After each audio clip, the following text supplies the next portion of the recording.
The smell of rosemary chicken filled our suburban Minneapolis kitchen as my wife Amanda set the perfectly arranged plate in front of me. Everything looked immaculate, the golden brown meat glistening under our dining room chandelier, roasted vegetables arranged with the precision of a fine restaurant, even fresh herbs scattered artfully around the edges. "This looks incredible, honey," I said, smiling at the woman I'd been happily married to for 12 years. Amanda had always been an exceptional cook, but tonight's dinner seemed special somehow, more elaborate than her usual weeknight meals.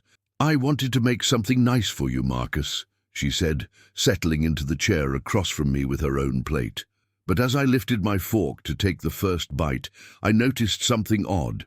Amanda wasn't eating. She was just sitting there, watching me with an intensity that made the hairs on my neck stand up. "Aren't you hungry?" I asked, pausing with the fork halfway to my mouth. "Oh, I ate earlier while I was cooking," she said quickly, her smile looking forced. "You know how I am, always tasting while I prepare things. Go ahead, try it. I want to know what you think." There was something in her voice, an undertone I couldn't quite identify. Excitement? Nervousness? I took a bite, and the flavors exploded across my palate, perfectly seasoned, tender, absolutely delicious. But Amanda's unwavering stare made the food hard to swallow. "It's amazing," I said, trying to shake off the uncomfortable feeling. "Really, this might be your best yet." Amanda's smile widened, but it didn't reach her eyes. "I'm so glad you like it. Keep eating, sweetheart. I made extra portions just for you." I took another bite, then another, while Amanda watched every movement of my fork. Her attention was so focused, so intense, that I felt like I was performing rather than simply having dinner. When I reached for my water glass, she immediately refilled it. "You seem thirsty tonight," she observed. "That's normal." Normal? What an odd thing to say. I looked at my wife more carefully. Amanda was 38, the same age as me, with shoulder-length blonde hair, and the kind of wholesome beauty that had first attracted me when we met in college. Tonight, though, something was different. Her usual warmth seemed manufactured. Her attentiveness felt calculated. "Amanda, are you feeling okay? You're acting different."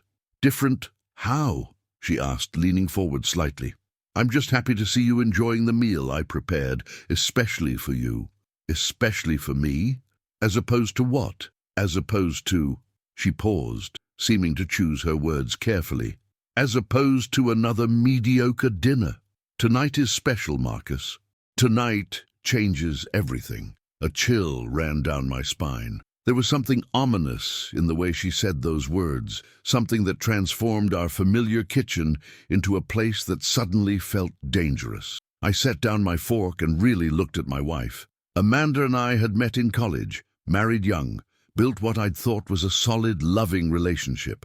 She worked as a nurse at Minneapolis General Hospital, a job that required compassion, medical knowledge, and access to medications. The thought hit me like a physical blow. "What did you put in this food?" I asked quietly. "What do you mean?"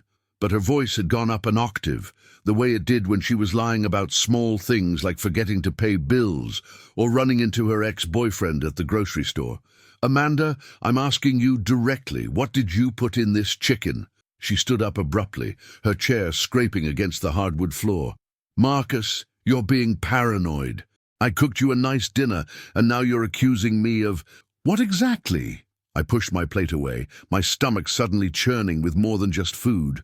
"I'm not sure yet, but something is very wrong here, and I want you to tell me what it is."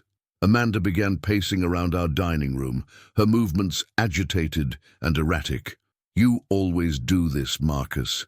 You always ruin nice moments with your suspicions and your questions. Can't you just be grateful that your wife made you a beautiful dinner? My wife who watched me eat every single bite without touching her own food. My wife who keeps refilling my water glass and talking about how normal it is that I'm thirsty. My wife who said tonight changes everything." The color drained from Amanda's face. "You're imagining things." But I wasn't imagining the way my hands had started to shake slightly, or the fact that my mouth felt unusually dry despite drinking 3 glasses of water. I wasn't imagining the bitter aftertaste that lingered beneath the rosemary and garlic. "What did you give me, Amanda?" "Nothing. God, Marcus, you sound insane. Maybe you should go lie down. You look pale." I stood up, fighting a wave of dizziness that confirmed my worst fears. "No, I'm not lying down. I'm calling 911. The transformation in Amanda's face was instant and terrifying. The mask of concerned wife fell away completely, revealing something cold and calculating underneath. "You can't do that," she said quietly. "Watch me." I reached for my phone, but my coordination was off, my movements sluggish. The phone slipped from my fingers and clattered to the floor. "Marcus, sit down. You're not well. Because you poisoned me." The words came out slurred, my tongue feeling thick and unresponsive. "Why, Amanda? Why would you do this?" She stopped pacing and looked at me with what might have been pity. "Because I'm tired, Marcus. Tired of pretending to be happy in a marriage that stopped fulfilling me years ago. Tired of waiting for you to change, to become the man I need you to be. Tired of being trapped in a life I never really wanted." I staggered toward where my phone had fallen, but Amanda was faster. She scooped it up and held it out of reach. "What's in my system?" I managed to ask, leaning against the wall for support. "Nothing fatal," she said matter-of-factly. "I'm not a monster, Marcus. Just something to make you sleep deeply while I handle some things." "What things?" Amanda sat back down at the dining room table, suddenly looking exhausted. "Our life insurance policies, your will, some financial arrangements that need to be finalized." The room was spinning now, but her words cut through the fog in my brain. "You're going to kill me. I'm going to free both of us," she said, her voice taking on the patient tone she used with difficult patients at the hospital. "You'll go to sleep, and when you don't wake up, it will look like a heart attack. I'll be the grieving widow, and eventually I'll move on to the life I should have had." I slid down the wall to sit on the floor, my legs no longer able to support my weight. "Amanda, please. We can work through whatever problems we have." "We don't have to do this." "Yes, we do." She knelt beside me, her expression almost gentle. "Marcus, you're a good man, but you're not the right man for me. You never were. I just didn't realize it until it was too late to leave without losing everything I'd worked for. So you decided to murder me instead. I decided to solve both of our problems. You'll be at peace, and I'll be free to start over with the insurance money and the assets we've built together." My vision was blurring, consciousness fading in and out like a radio signal, but I had to stay awake, had to find a way to stop this. With enormous effort, I forced myself to focus. "The neighbors," I mumbled. "They'll hear us talking." "No, they won't. The Johnsons are visiting their daughter in Chicago, and the Petersons are at their lake house for the week. I timed this very carefully, Marcus." Of course she had. Amanda was nothing if not thorough. It was one of the qualities I'd always admired about her. She planned our vacations months in advance, never forgot important dates, kept our household running with military precision. Now I realized that same attention to detail was being used to plan my murder. "How long?" I asked. "How long what? How long have you been planning this?" Amanda considered the question, tilting her head the way she did when she was thinking through a complex problem. "Actively, about 6 months, but I think I've been wanting out of this marriage for at least 2 years. Why didn't you just ask for a divorce?" "Oh, Marcus." She reached out and touched my face with what seemed like genuine affection. "Do you have any idea what divorce would cost me? Half of everything, plus alimony, plus the hassle of rebuilding my entire life at 38. This way is so much simpler." The casual way she discussed my murder was more terrifying than any rage or hatred would have been. This wasn't a crime of passion. This was a business decision, executed with the same calm efficiency Amanda brought to everything else in her life. "The insurance companies," I said, struggling to keep my thoughts coherent. "They'll investigate. A 38-year-old man with a stressful job and a family history of heart disease. They'll pay out without question. I've done my research, Marcus. I've planned for every contingency." My phone was lying on the floor next to Amanda's chair, impossibly far away, despite being only a few feet from where I sat, slumped against the wall. But maybe if I could create enough noise, if I could alert someone. "Help!" I tried to shout, but my voice came out as barely a whisper. Whatever Amanda had given me was affecting my respiratory system as well as my coordination. "No one can hear you, sweetheart. And even if they could, what would you tell them? That your wife made you dinner and now you feel sick? By the time anyone realized what was happening, it would be too late." Amanda stood up and walked to our kitchen window, looking out at the quiet suburban street where we'd lived for 8 years. "I'm going to miss this house," she said conversationally, "but I think I'll move somewhere warmer. Maybe Arizona or California. Start fresh, maybe even change my name." "They'll catch you," I managed to say. "No, they won't, because I'm not running from anything, Marcus. I'm just a widow moving on with her life after a tragic loss. People will sympathize with me, help me through the grieving process. In a year or two, maybe I'll meet someone new, someone who can give me the life I actually want." The cruelty of it was breathtaking. Amanda wasn't just killing me, she was erasing me, turning my death into the foundation for her new life. I would become nothing more than a sad story she told to gain sympathy from future lovers. But as my consciousness continued to fade, I realized Amanda had made one crucial mistake in her perfect plan. She'd been so focused on the logistics of murder that she'd forgotten about the most important variable of all, the unpredictability of human nature, both her own and mine. "I'm calling 911, I said, with the last of my strength, reaching for my phone even though I knew it was impossible. And that's when Amanda's carefully constructed composure finally cracked. She looked down at me, at the man she'd just poisoned, and something in her face changed completely. The cold calculation was replaced by horror, by the sudden realization of what she'd actually done. "Oh God," she whispered, and then she collapsed to the floor beside me, sobbing as if her heart was breaking. "Marcus, I'm so sorry. I'm so sorry. What have I done? What have I done?" Amanda's sobs echoed through our kitchen as she knelt beside me on the floor, her perfectly planned murder dissolving into chaos and regret. The transformation was shocking. One moment she'd been calmly discussing my death like a business transaction. The next, she was falling apart completely. "I can't do this," she cried, her hands shaking as she reached for my phone. "Marcus, I can't let you die. I thought I could, but I can't." My vision was still blurry, my coordination shot, but I could see Amanda's face clearly enough to recognize genuine panic. Whatever had broken inside her when I'd mentioned calling 911, it had shattered her resolve entirely. What did you give me?" I managed to ask, each word requiring enormous effort. "Lorazepam," she said through her tears. "A lot of it, mixed with some other things. Oh God, Marcus, I stole it from the hospital. I've been planning this for months, and now—" She was dialing 911 with trembling fingers, her medical training warring with her criminal intent. The nurse in her knew exactly how to save me, but the would-be murderer had just poisoned her own husband. 911, what's your emergency?" "I need an ambulance," Amanda said, her voice cracking. "My husband, I think he's been poisoned. He's barely conscious, having trouble breathing." "Ma'am, can you tell me what kind of poison?" Amanda looked at me, her face streaked with tears and mascara. "Lorazepam overdose, combined with other sedatives. Please hurry, I think he's going into respiratory distress. We're dispatching units to your location. Ma'am, do you know how your husband was exposed to these substances?"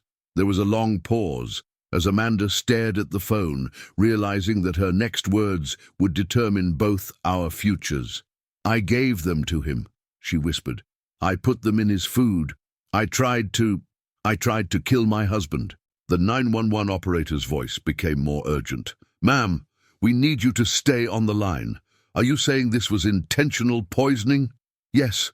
Oh God, yes. I poisoned him, and now I need you to save him. Please, you have to save him." I could hear sirens in the distance, growing louder as they approached our quiet Minneapolis neighborhood.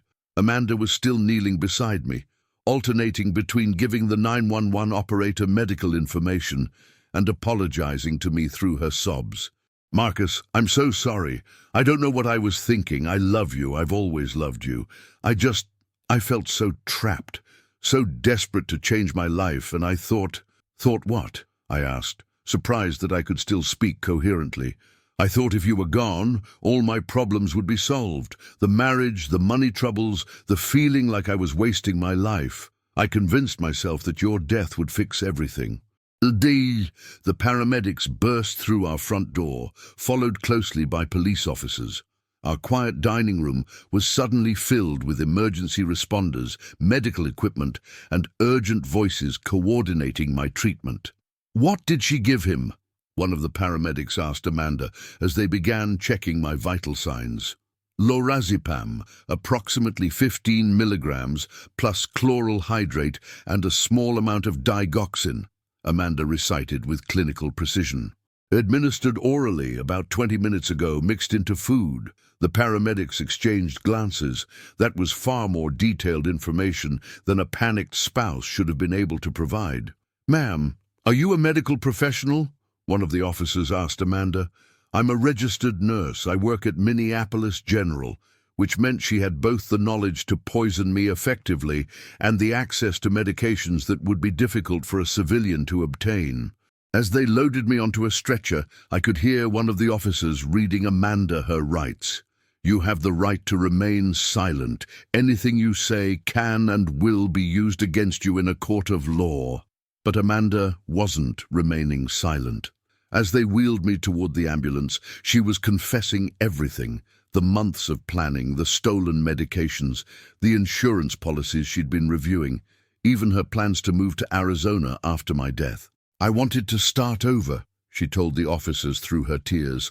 "I thought if Marcus was gone, I could become someone different, someone happier. But when I saw him lying there, when I realized what I'd actually done." Her voice faded as the ambulance doors closed, but I could see through the back window as police officers helped her into the back of a patrol car. Amanda looked small and broken, nothing like the calculating woman who'd watched me eat poisoned chicken 30 minutes earlier. At the hospital, ironic ally, the same hospital where Amanda worked, doctors pumped my stomach and administered activated charcoal to absorb whatever poison remained in my system. Dr. Jennifer Walsh, the attending physician, recognized Amanda's name when she reviewed my case. "Your wife works in our cardiac unit," Dr. Walsh told me as I lay in the ICU, slowly recovering my coordination and clarity. Was one of our most reliable nurses. This is shocking to everyone here." "How bad is it?" I asked. "I mean, legally, for Amanda." Dr. Walsh looked uncomfortable. "Mr. Peterson, your wife didn't just attempt murder. She planned it methodically using medical knowledge and stolen hospital supplies. The combination of drugs she gave you could easily have been fatal if she hadn't called for help when she did. But she did call for help. Yes, and that might save her from a first-degree murder charge. But attempted murder, aggravated assault, theft of controlled substances, she's looking at decades in prison." That night, as I recovered in a hospital bed surrounded by machines monitoring my vital signs, I tried to process what had happened. The woman I'd been married to for 12 years had calmly planned my murder, then collapsed in guilt and remorse when faced with the reality of her actions. Which version was the real Amanda? The cold, calculating poisoner, or the sobbing woman who'd called 911 to save my life? Detective Maria Santos came to interview me the next morning, bringing coffee and a recorder to document my statement about the poisoning. "Mr. Peterson, I've been investigating domestic violence and attempted murder cases for 15 years, and I've never seen anything quite like this," she said, settling into the chair beside my hospital bed. "What do you mean? Your wife has given us a full confession, not just about last night, but about months of premeditation. She showed us her research into life insurance policies, her plans for disposing of your body, even her timeline for moving out of state after your death. But she also called 911 and provided detailed medical information that saved your life." Detective Santos opened her notebook and reviewed her notes. "Amanda claims she never really wanted to kill you, that she was trying to solve what she saw as an impossible situation. She says the moment she realized you might actually die, she knew she couldn't go through with it. Do you believe her? I believe she's genuinely remorseful now. But Mr.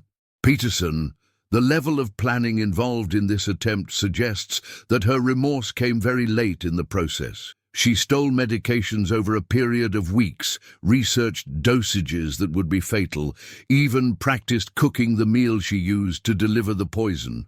The detective leaned forward, her expression serious. There's something else you need to know. We've been investigating Amanda's background, and we found some disturbing patterns. My stomach clenched. What kind of patterns? This isn't the first time she's been connected to a suspicious medical incident. 3 years ago, an elderly patient in her care died unexpectedly from what appeared to be a medication error. 2 years before that, another patient suffered complications that were never fully explained. The room seemed to spin around me. Are you saying Amanda has killed people before? I'm saying there are questions about her patient care that were never fully investigated. Hospital administrators tend to handle these things internally, especially when the nurse involved has an otherwise spotless record. Detective Santos showed me a file folder thick with documents. Your wife may have been practicing for your murder, Mr. Peterson, learning techniques, testing dosages, perfecting her methods on vulnerable patients who wouldn't be missed or thoroughly investigated. The thought made me nauseous. Bad enough that Amanda had tried to kill me, but if she'd been murdering patients as well, then our entire marriage had been built on lies far deeper than I'd imagined. What happens now? Now we build a case. Amanda's confession covers the attempt on your life, but we need to investigate these other incidents. If we can prove a pattern of intentional harm, we're looking at multiple murder charges. That afternoon, Amanda's sister Claire came to visit me in the hospital. I hadn't seen her in months, but she looked haggard as if she'd aged years in the past day. "Marcus, I'm so sorry," she said, breaking down in tears. "I had no idea that she could do something like this. Claire, did you know she was unhappy in our marriage?" I knew she'd been struggling, but I thought it was just normal midlife stuff. She talked about feeling trapped sometimes, about wondering what her life would have been like if she'd made different choices. "But Marcus, I swear, she never said anything about hurting you." Claire sat down heavily in the visitor's chair. "There's something else, though. Something I probably should have told someone before now." My heart rate monitor began beeping faster. "What?" "Last month, Amanda asked me some strange questions about life insurance and what happens when someone dies without a will. She said it was just general curiosity, but now it looks like research for murder." "God, Marcus, I'm so sorry. If I'd realized what she was planning, I would have warned you, called the police, something." I looked at Claire, Amanda's younger sister, a kindergarten teacher with 3 kids and a husband she adored. She was everything Amanda claimed to want to be, fulfilled, happy, surrounded by love and purpose. "Claire, do you think Amanda was jealous of you?" She considered the question carefully. "Maybe. She used to make comments about how easy my life seemed, how I'd been lucky to find someone who made me happy. She said she felt like she'd settled for security instead of love." "Did she say she didn't love me?" "No, not exactly. But she said she loved the idea of you more than she loved you as a person, that you were everything she thought she wanted in a husband, but that being married to you didn't make her feel the way she'd expected marriage to feel." It was painful to hear, but not surprising. I'd sensed for years that Amanda was going through the motions of our relationship rather than actively participating in it. I'd attributed it to stress, to the demands of her job, to the natural evolution of a long marriage. I'd never imagined she was planning to kill me to escape it.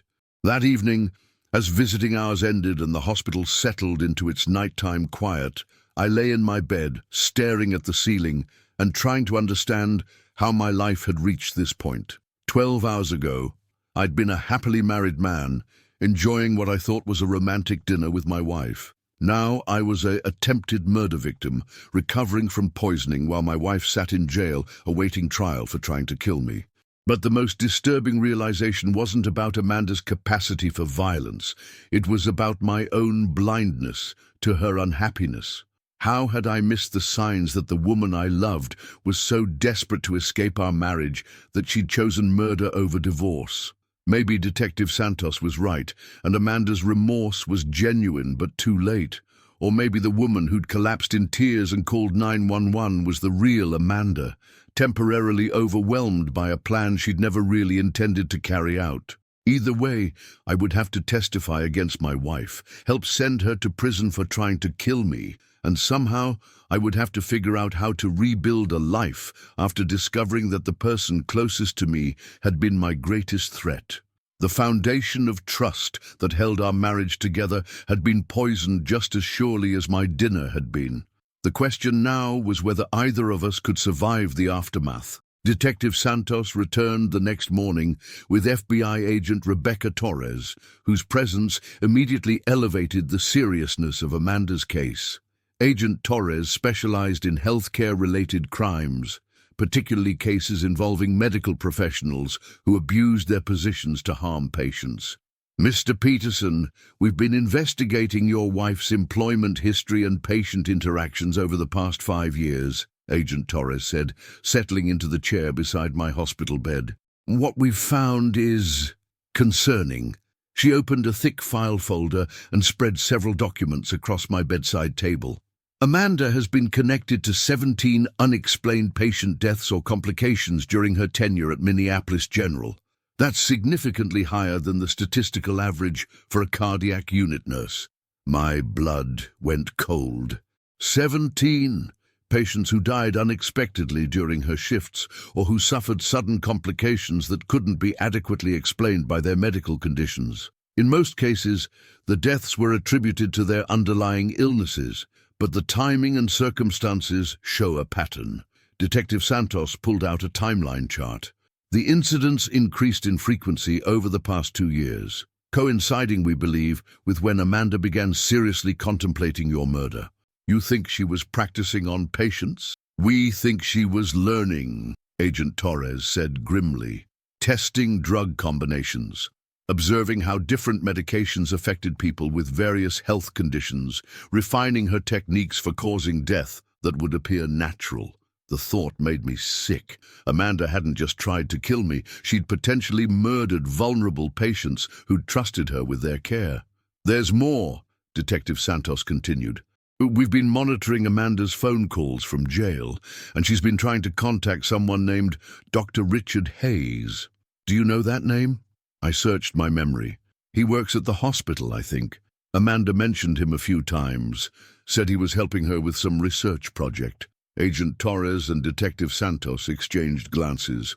"Mr. Peterson, Dr. Hayes was arrested this morning. We believe he's been supplying Amanda with controlled substances and possibly helping her plan these patient deaths." The scope of Amanda's crimes kept expanding. It wasn't just attempted murder. It was potentially a conspiracy involving multiple victims and a corrupt doctor who'd helped facilitate their deaths. How many people are involved in this? We're still investigating, but it appears to be primarily Amanda and Dr. Hayes. He had access to medications and patient records. She had direct patient contact and the knowledge to administer fatal doses without detection. Agent Torres showed me photographs of the patients who died under suspicious circumstances. They were mostly elderly, mostly alone, the kind of vulnerable people who wouldn't be missed immediately or investigated thoroughly. "Your attempted murder was different, though," Detective Santos observed. "You weren't a patient. You weren't vulnerable in the same way. You were a calculated personal kill rather than part of their patient murder scheme." "Why do you think she targeted me specifically?"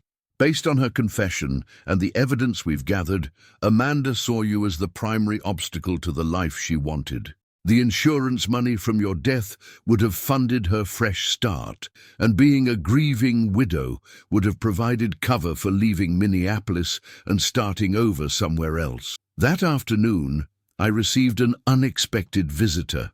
Patricia Mills, one of Amanda's colleagues from the hospital, had come to apologize and to share information about Amanda's behavior that had concerned other staff members. "Marcus, I'm so sorry about what Amanda did to you," Patricia said, her voice shaking with emotion. "We all liked her, respected her work, but looking back, there were warning signs we should have recognized." "What kind of warning signs?" She'd become obsessed with patient mortality rates, asking questions about how deaths were investigated and documented. She volunteered for overnight shifts with terminal patients, claiming she wanted to provide comfort during their final hours. Patricia sat down, clearly struggling with guilt over what she'd failed to report. "Last month, she asked me about medication protocols for cardiac patients, specifically about drugs that could cause heart failure. She said it was for a continuing education project, but it seemed like odd research for someone in her position. Did you report these concerns?" "I should have, but Amanda was so respected, so competent. It never occurred to me that she could be capable of murder. I thought she was just being thorough in her professional development." Patricia pulled out a small notebook. "After her arrest, I went through my own records and found some disturbing correlations. Patients under Amanda's care died at a rate nearly 3 times higher than those cared for by other nurses. The deaths were always explainable: complications from existing conditions, medication reactions, system failures. But the pattern is undeniable. How could this go undetected for so long? Because Amanda was smart about it. She never killed patients who were expected to recover fully. She targeted people who were already seriously ill, people whose deaths wouldn't surprise their families or their doctors, and she spaced the incidents out enough that no one recognized the pattern. That evening, Amanda's lawyer, David Chen, came to see me. He was a public defender who'd been assigned to her case, and he looked overwhelmed by the complexity of the charges his client was facing. "Mr. Peterson, I want you to know that Amanda is genuinely remorseful about what she did to you," he said. "She's agreed to plead guilty to the attempted murder charges if the prosecution will consider the fact that she called 911 and saved your life." "What about the patient deaths?" "That's more complicated. The evidence is largely circumstantial, and proving intent in medical settings is extremely difficult. But Amanda has agreed to cooperate fully with the investigation." Mr. Chen opened his briefcase and pulled out a letter. "She asked me to give you this. You don't have to read it if you don't want to, but she wanted you to have the option."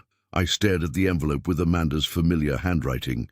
Part of me never wanted to hear from her again, but another part needed to understand how the woman I'd loved could have planned my murder so methodically. "I'll read it," I said. After Mr. Chen left, I opened Amanda's letter with trembling hands. "Marcus, I know you probably hate me, and you have every right to. What I did to you was unforgivable, and what I may have done to patients under my care is even worse.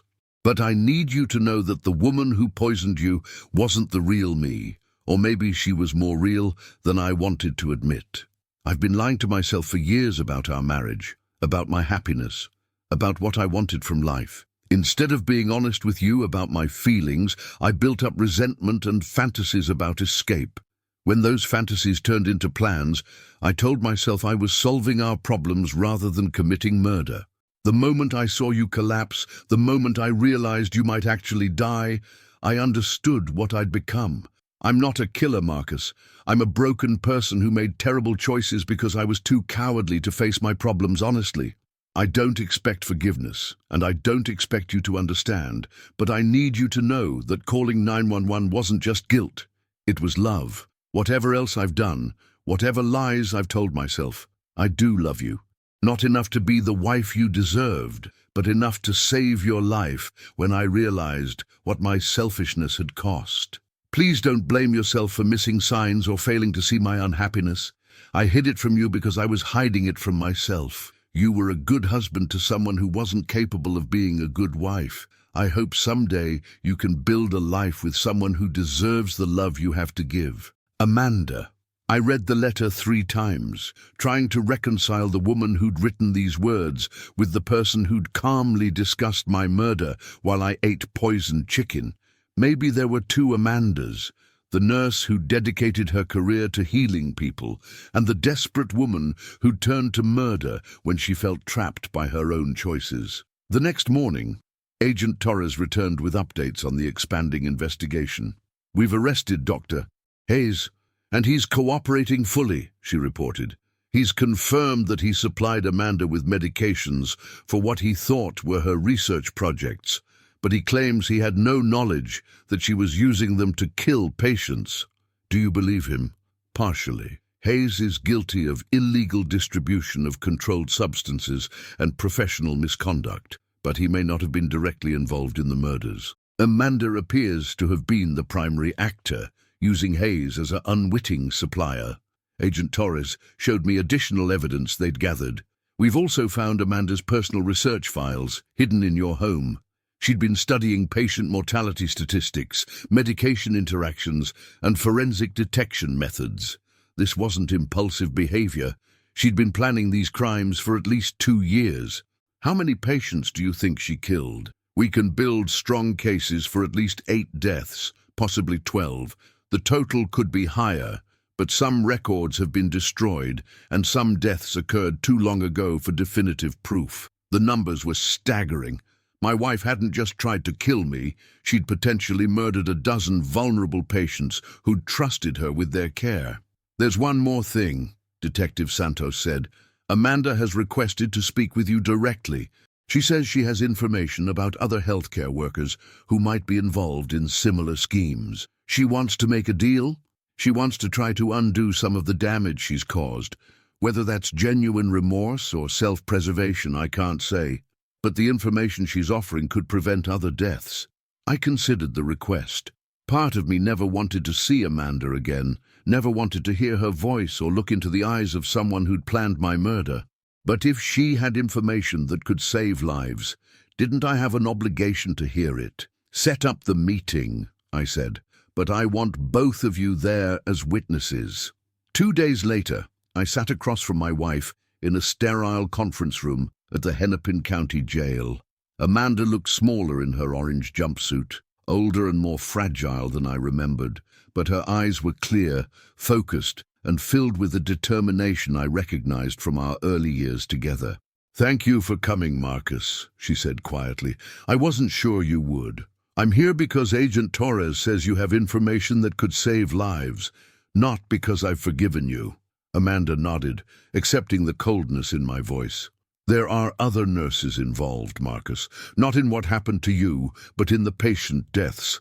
Dr. Hayes wasn't the only one supplying medications, and I wasn't the only one using them. She provided names, locations, and detailed descriptions of a network of healthcare workers who'd been systematically killing patients for various motives, some for money, some for psychological gratification, some simply because they could." "How long has this been going on?" Agent Torres asked. "At least 5 years that I know of, possibly longer. We called it mercy work, convincing ourselves we were ending suffering for patients who were going to die anyway." "But you weren't just targeting terminal patients," Detective Santos observed. "Some of your victims could have recovered." Amanda's composure cracked slightly. "You're right. Over time, it became less about mercy and more about control, the power to decide who lived and who died. It was intoxicating, and it was wrong." The meeting continued for 2 more hours as Amanda provided detailed information about the conspiracy she'd been part of. Her cooperation would lead to additional arrests, investigations at multiple hospitals, and potentially save dozens of lives. As we prepared to leave, Amanda asked for one final moment alone with me. "Marcus, I want you to know that planning your death was the worst thing I've ever done, but it wasn't typical of who I became in that conspiracy. The patient deaths were calculated, clinical decisions, but poisoning you, that was personal, and it was driven by my own cowardice and selfishness. Mol, what's the difference? The difference is that I convinced myself the patients were better off dead. But I knew you deserved to live, and I tried to kill you anyway because it was convenient for me. That's not mercy or professional detachment. That's evil. I looked at the woman I'd once promised to love in sickness and in health, for better or for worse, until death do us part. She'd tried to ensure that death came sooner than either of us had expected. Amanda, I hope you find peace in prison, but I also hope you spend every day thinking about the lives you destroyed and the families you devastated. What you did was unforgivable. I know, she said simply, and I'll spend the rest of my life trying to make whatever amends I can.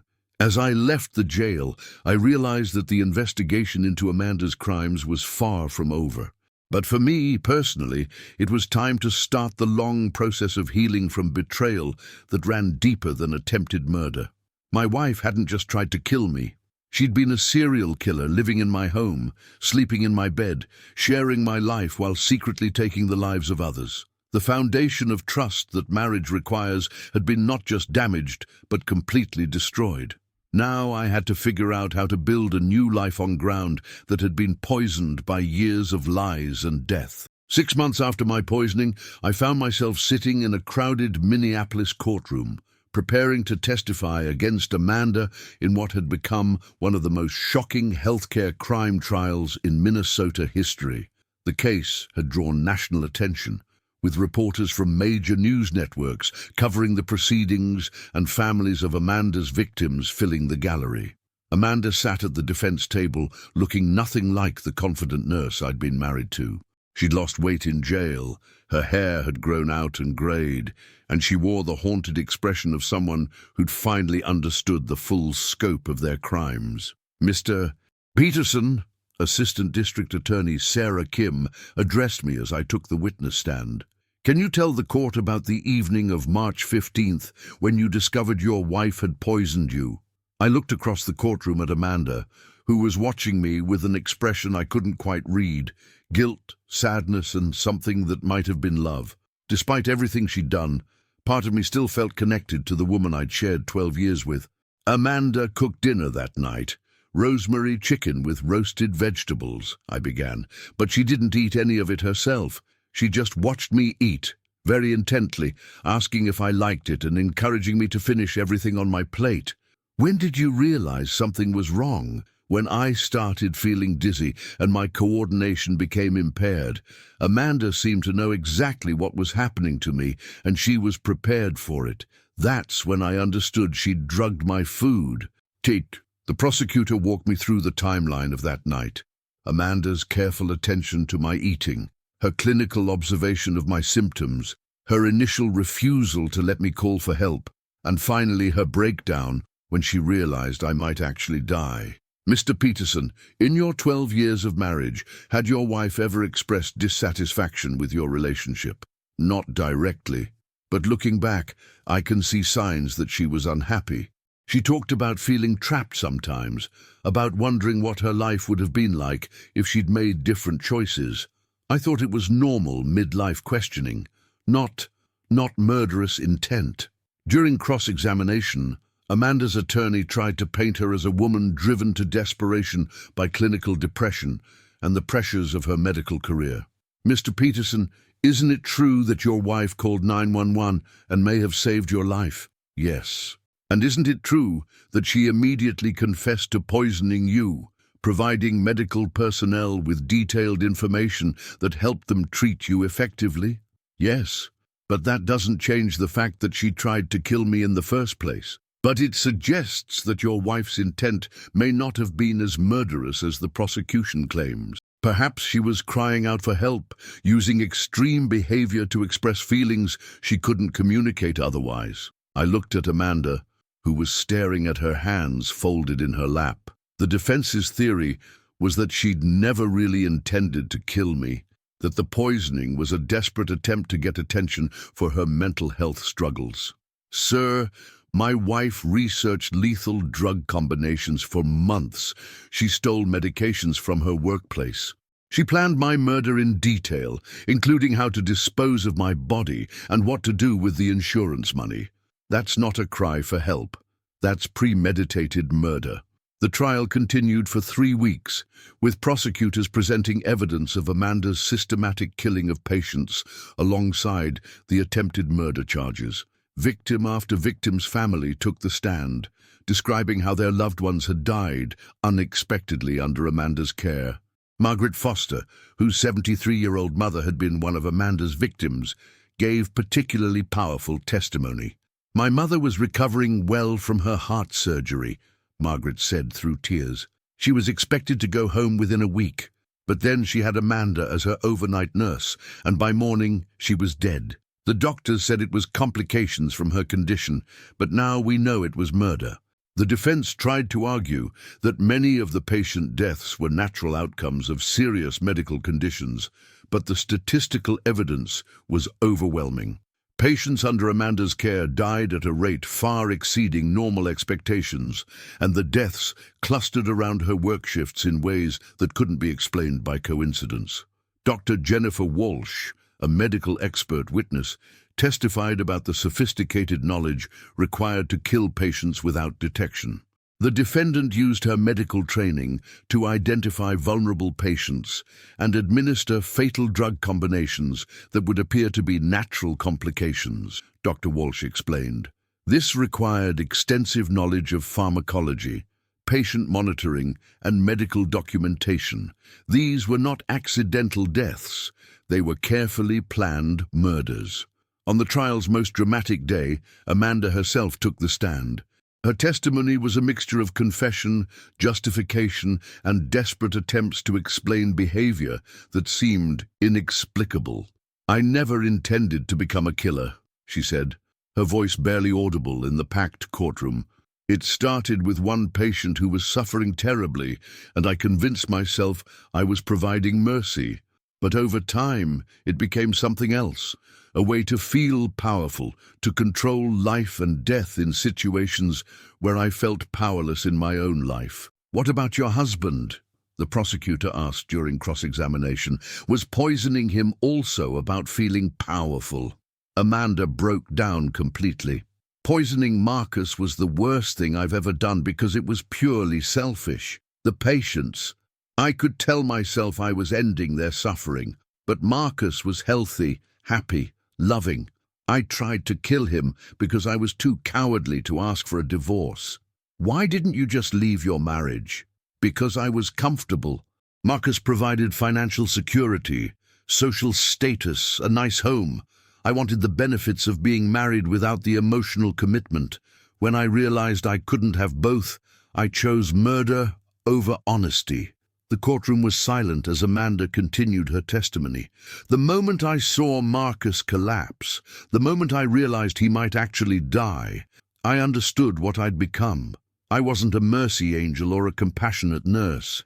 I was a serial killer who'd been living a lie for years." "Do you regret what you did?" "I regret everything. I regret the patients who died because of my selfishness. I regret the families I destroyed. I regret trying to kill the man who loved me. But most of all, I regret that my remorse came too late to save any of them." During the prosecution's closing arguments, DA Sarah Kim laid out the full scope of Amanda's crimes. "Ladies and gentlemen of the jury, the defendant stands accused of 14 counts of first-degree murder and 1 count of attempted murder. But these numbers don't capture the full extent of the damage she's caused. She violated the most basic trust between caregiver and patient, between husband and wife, between healer and those seeking healing. Amanda Peterson used her position, her knowledge, and her access to vulnerable people to commit crimes that shock the conscience. She killed patients who trusted her with their care, and she tried to kill a husband who trusted her with his love. These aren't crimes of passion or desperation. They're crimes of calculated evil." The defense's closing argument focused on Amanda's cooperation with investigators and her apparent remorse. "My client has committed terrible crimes, and she deserves punishment," her attorney argued. "But she also provided information that led to other arrests and potentially saved lives. She called 911 and saved her husband's life. She confessed immediately and has cooperated fully with law enforcement. These actions suggest someone capable of redemption, not a monster beyond hope. The jury deliberated for 8 hours before returning guilty verdicts on all 15 counts. Amanda showed no emotion as the verdicts were read, accepting her fate with the same clinical detachment she'd once brought to her murders. At sentencing, Judge Patricia Morrison delivered a harsh assessment of Amanda's crimes. "Ms. Peterson, you have betrayed every oath you took as a healthcare professional and as a wife. You have taken lives that were not yours to take, and you have shattered the trust that holds our communities together. Your crimes represent a fundamental violation of human dignity and medical ethics. While the court acknowledges your cooperation with investigators and your apparent remorse, these factors cannot outweigh the severity of your actions. This court sentences you to life in prison without the possibility of parole on each count of first-degree murder, and 25 years for the attempted murder of your husband. These sentences will run consecutively." As Amanda was led away in shackles, she turned to look at me one final time. Our eyes met across the courtroom, and I saw in her face the woman I'd once loved, broken, devastated, but finally honest about who she'd become. After the sentencing, I met with the families of Amanda's victims outside the courthouse. We formed an unlikely support group, united by our experience of being betrayed by someone we'd trusted with our lives or our loved ones' lives. "It helps to know justice was served," Margaret Foster told me, "but it doesn't bring my mother back, and it doesn't erase the knowledge that we trusted someone who was systematically murdering vulnerable people." Agent Torres approached me as the crowd dispersed. "Mr. Peterson, Amanda's cooperation has led to arrests of 6 other healthcare workers involved in similar schemes. Her information has potentially prevented dozens of additional deaths. That doesn't excuse her crimes, but it represents some small measure of redemption." To that evening, I returned to the house Amanda and I had shared, now empty except for memories and evidence of a life built on lies. I decided to sell it and move somewhere without connections to our marriage, somewhere I could start fresh, without reminders of the woman who'd tried to kill me. As I packed Amanda's belongings, I found one final letter she'd written but never sent, a letter addressed to the families of her victims. "To those whose loved ones I killed, I know that no apology can undo the pain I've caused or bring back the people you lost. I know that my explanations sound like excuses and my remorse seems inadequate, but I need you to know that your family members did not die because they were unloved or forgotten. They died because I was broken in ways I didn't understand and didn't seek help for. Their deaths were my failures, not reflections of their worth or your care for them. I hope someday you can find peace, despite what I took from you. Amanda." I never delivered that letter to the victim families. Some apologies are too little, too late, and some crimes are beyond the reach of forgiveness. But I kept it as a reminder of the complexity of evil, how someone capable of systematic murder could also be capable of genuine remorse, how a person could destroy lives while still retaining some capacity for human feeling. Amanda would spend the rest of her life in prison, and I would spend the rest of mine trying to rebuild trust in a world where the person closest to you could also be your greatest threat. The foundation of safety I'd built my life on had been shattered, but perhaps that was necessary. Perhaps real security came not from trusting blindly, but from understanding that love and evil could coexist in the same person, and that vigilance was the price of survival. The trial was over, but the work of healing had just begun. 1 year after Amanda's conviction, I stood in the kitchen of my new apartment in St. Paul, making coffee and reading the morning news on my tablet. The headline that caught my attention made my blood run cold. Convicted nurse Amanda Peterson found dead in prison cell. According to the article, Amanda had been found unresponsive in her cell at the Minnesota Correctional Facility for Women. The cause of death was listed as suicide by drug overdose. Somehow, she'd managed to obtain and consume a fatal combination of medications, the same method she'd used to kill her patients. I set down my coffee cup with shaking hands. Despite everything Amanda had done to me and to her victims, her death left me with complicated feelings. Relief that she could never hurt anyone again, mixed with sadness for the waste of a life that had once been dedicated to healing. My phone rang. Detective Santos. Marcus, I assume you've seen the news about Amanda. Just read it. How did she get access to drugs in prison? We're investigating, but it appears she may have had help from other inmates or possibly even correctional staff. Amanda had been providing information about healthcare crimes to various agencies, and she'd made enemies among prisoners who saw her as a snitch. So it might not have been suicide? The official ruling is suicide, but there are questions. Either way, Marcus, this closes a very dark chapter in your life. Amanda can never hurt you or anyone else again. After Detective Santos hung up, I sat in my quiet apartment, trying to process this final twist in Amanda's story. She'd tried to kill me with poison, spent a year in prison for murder, and now had died by the same method she'd used on her victims. There was a certain poetic justice in it, but also a profound sadness. The woman I'd once loved had descended so far into evil that death seemed like her only escape from the consequences of her actions. That afternoon, I received an unexpected visitor. Dr. Jennifer Walsh, the medical expert who testified at Amanda's trial, had come to check on my recovery and to share some information about Amanda's final months in prison. Marcus, I hope you don't mind me dropping by unannounced, Dr. Walsh said as I invited her into my living room. Amanda's death has been troubling me, and I wanted to talk to someone who knew her before she became a killer. What's been troubling you? Amanda wrote to me several times from prison, asking questions about medical ethics and seeking what seemed like genuine guidance about how to atone for her crimes. Her letters suggested someone who was truly grappling with what she'd done. Dr. Walsh pulled out a folder of letters. She was working with investigators to identify other healthcare workers involved in similar schemes. She'd provided information that led to 12 additional arrests and potentially saved dozens of lives. Do you think she was genuinely remorseful? I think she was trying to be.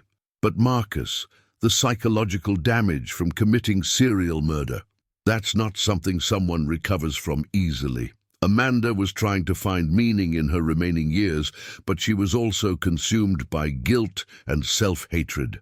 Doctor, Walsh showed me one of Amanda's letters, written just 2 weeks before her death. Dr. Walsh, I've been thinking about the concept of redemption lately. Is it possible for someone who's committed the crimes I have to ever truly make amends? I've provided information that may save lives, but that doesn't bring back the people I killed. I've expressed remorse, but words seem inadequate when measured against murder.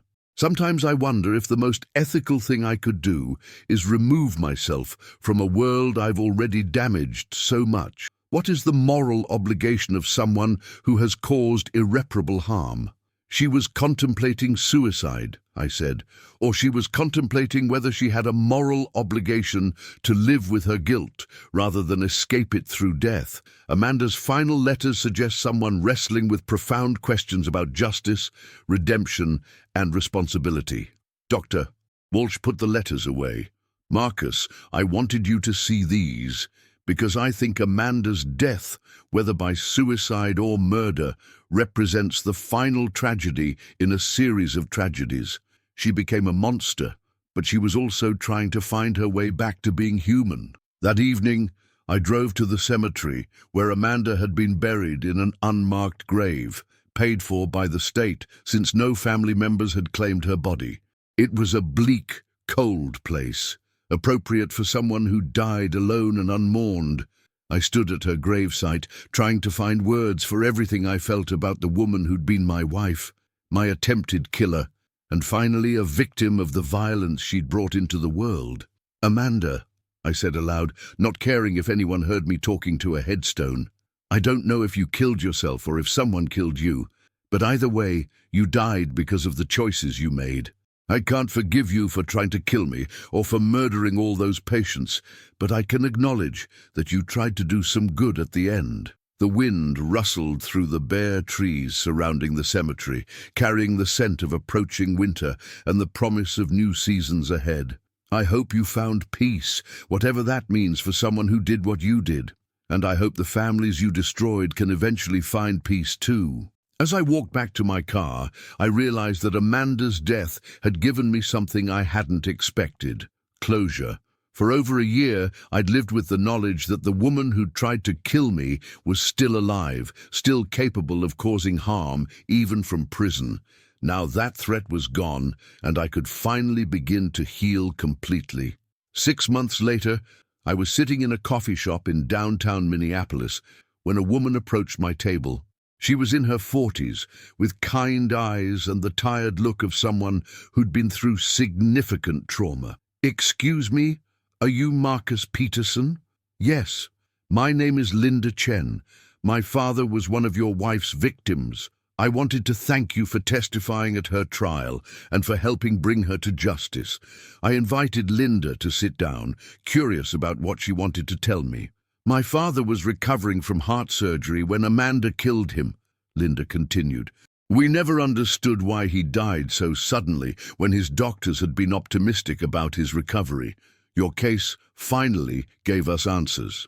I'm sorry for your loss." "Thank you. But Marcus, I also wanted to tell you something about Amanda that you might not know. After her conviction, she wrote letters to all the victim families, not excuses or justifications, genuine apologies that acknowledged the pain she'd caused." Linda pulled out a letter from her purse. "She sent this to our family 3 months before she died. I thought you should see it." I read Amanda's letter to Linda's family.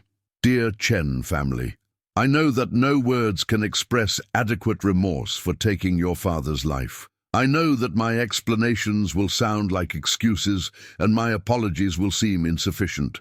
But I need you to know that your father's death haunts me every day. He trusted me to care for him, and I violated that trust in the most fundamental way possible. I killed a man who should have lived to see his grandchildren grow up, to enjoy retirement with his wife, to contribute more good to the world. I am genuinely sorry, and I understand if you can never forgive me.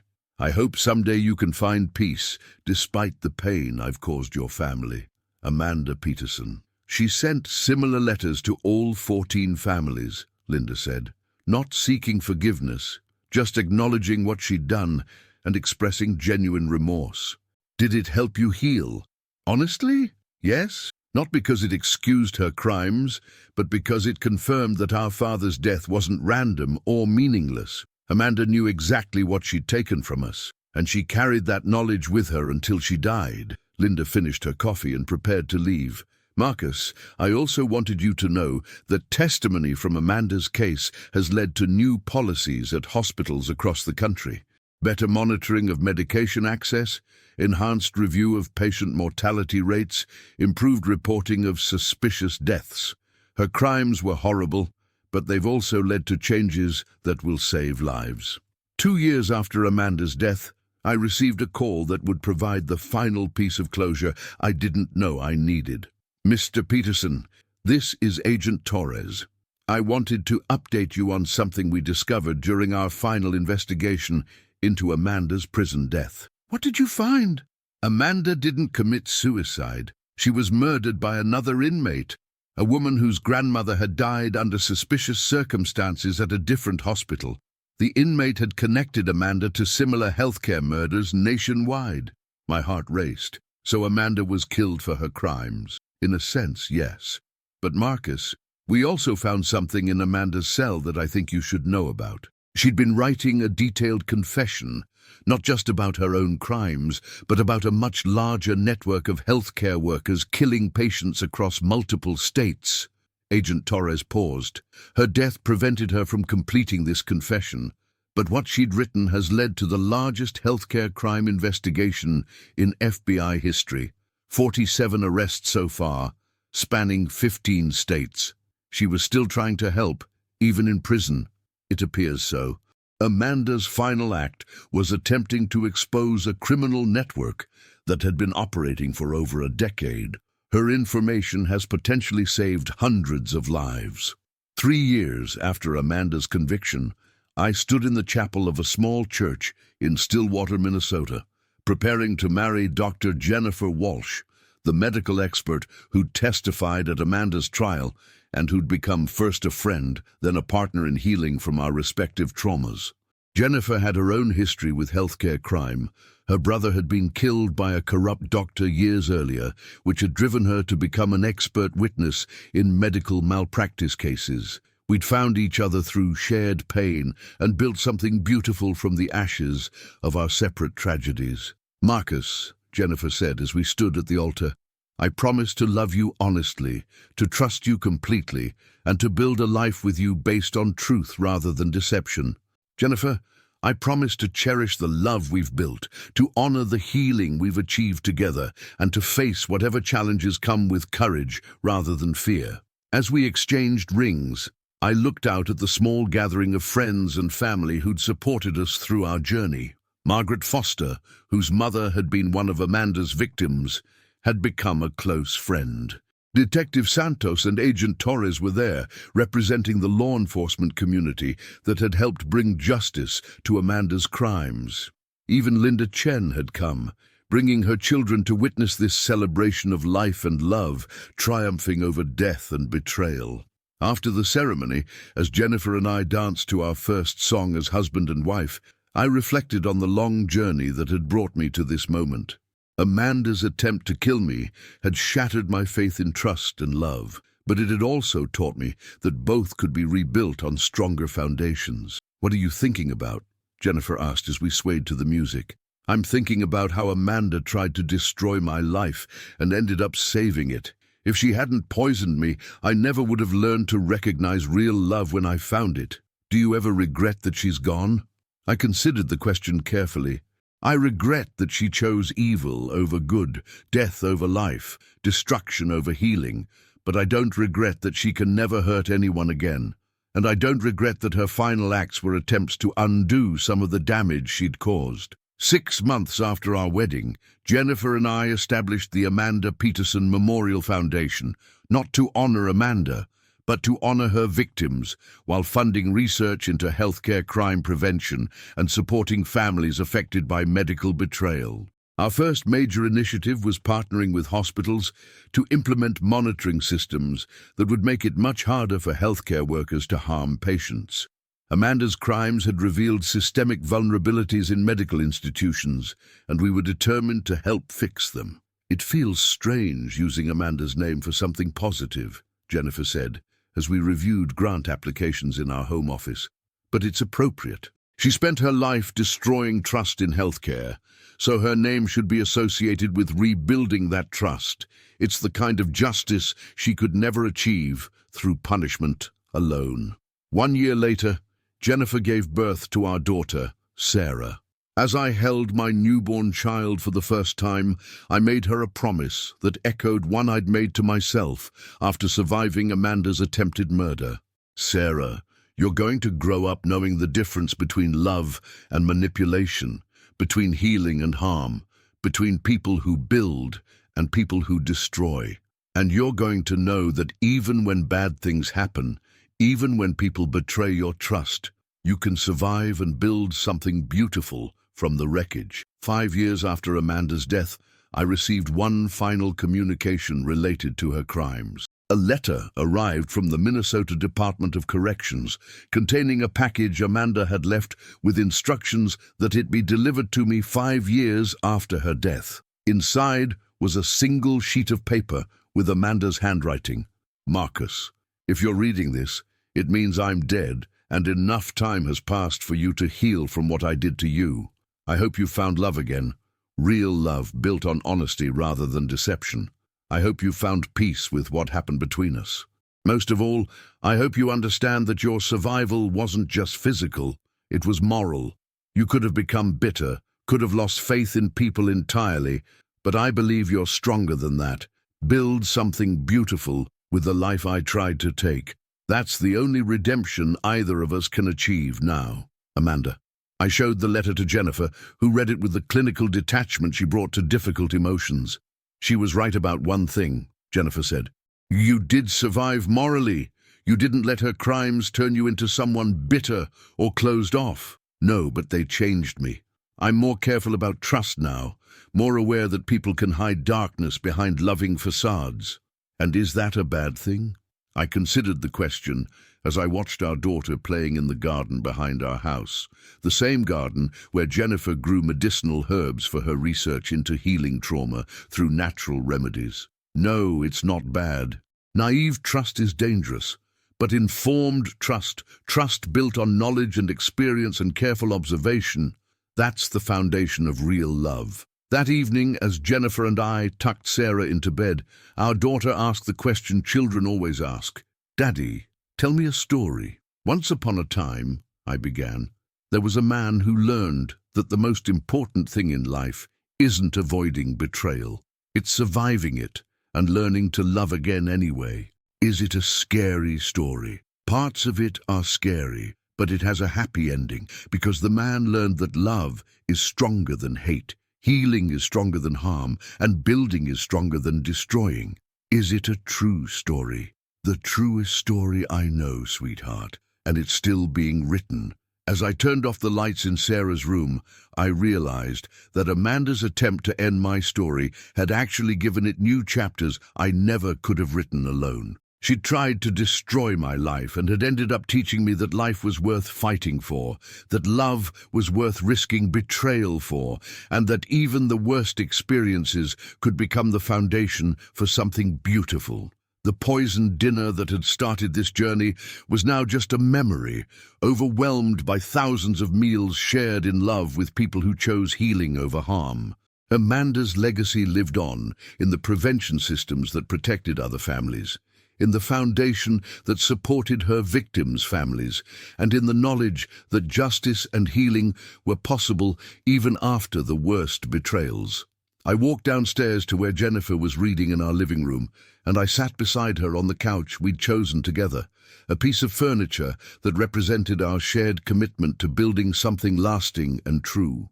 "Any regrets?" she asked, the same question she'd asked on our wedding day. "None," I said, meaning it completely. Amanda tried to write the ending to my story, but she only gave me the beginning of a better one. Outside our window, the lights of St. Paul twinkled in the darkness, each one representing a family, a home, a collection of people who'd chosen to trust each other despite the risks that trust entailed. It was a beautiful sight, made more beautiful by the knowledge that such trust was both fragile and worth protecting. Amanda Peterson had been a killer, a betrayer, a destroyer of families and trust. But she'd also, in her final acts, been someone who tried to prevent other families from experiencing what she put mine through. In the end, that was perhaps the most human thing about her, the capacity for both great evil and attempts at redemption, sometimes within the same person. Understanding that complexity didn't excuse her crimes, but it made the world seem less black and white, more nuanced, and ultimately more hopeful. People could change. Even killers could find remorse, and even the worst betrayals could become the foundation for deeper love and stronger commitments to truth. The poison had been survived, the betrayal had been survived, and life, beautiful, complex, challenging life, continued to unfold in ways that no one could predict or control. And that, I realized, was exactly as it should be.